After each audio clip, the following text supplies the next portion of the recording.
Nú komið að því að tengja verkefnið og við ætlum að byrja á að tengja kraftrásina, öryggið, mótorofan og seguliðan. Við þurfum ekki að tengja mótorinn, hann kemur seinna, sem við vitum.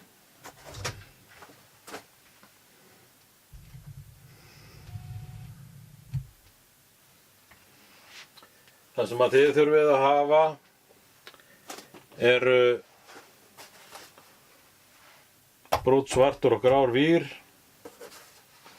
Síðan þurfið við að bláa hans á honum eftir og það stendur hérna alltaf á þeim eitthvað staðar hérna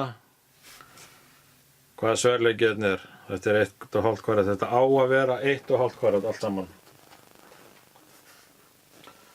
Og með því þurfum við þá svartar vírendahulsur. Ef þeir eru frá Klauka þá er það svona svartar.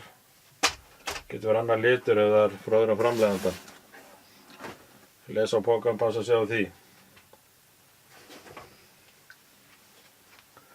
Svo er einn áríðandi hlutur að nota rétt skrújárn. Og þetta á sem sagt að vera svo kallað töflujárn sem er svona sambygging af pósitræf og venjulegu. Þetta er eina skrújárnið sem að passar í allar skrúhausana hérna.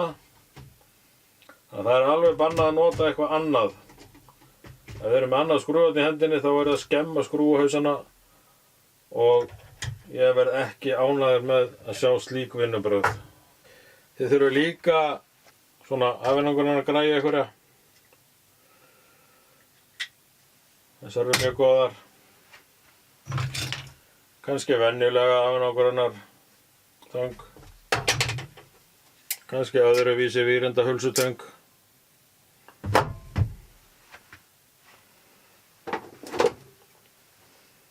Kannski venjulega bítara líka. Og lítið skrújárn. Það er bara til þess að ýta hérna á appelsínugulu takkana. Þá ætlum ég bara að byrja. Þetta er mjög einfalt. Það eru bara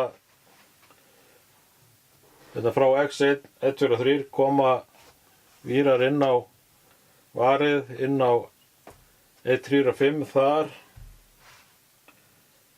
Og ég ætla reyndar að snúa því við. Það gerir ekkert til og við gerum það. Og þá munum við breyta líka á teikningunni og segja hérna 2, 1, 3, 4, 2, 4, 6 hérna og 1, 3 og 5. Þetta ætla ég að hafa eins hérna. Og þá fara bara þessi 3 vírar, brúnnsvartur grár, hér, hingað, hér út, hér inn, hér út, eftir rennunni hérna, inn á seguliðan, út úr honum og hérna út úr 4, 5 og 6. Eins og kemur fram á teikningunni, 4, 5, 6. Og ég ætla bara að klára þetta snöggvast. Það þarf ekki vírendahulsu á þennan enda. Þessi tengi eru gerð fyrir að tengjast án þess.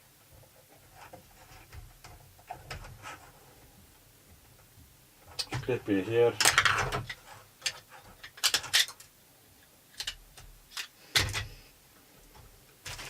Hérna ætla ég að setja hulsu upp.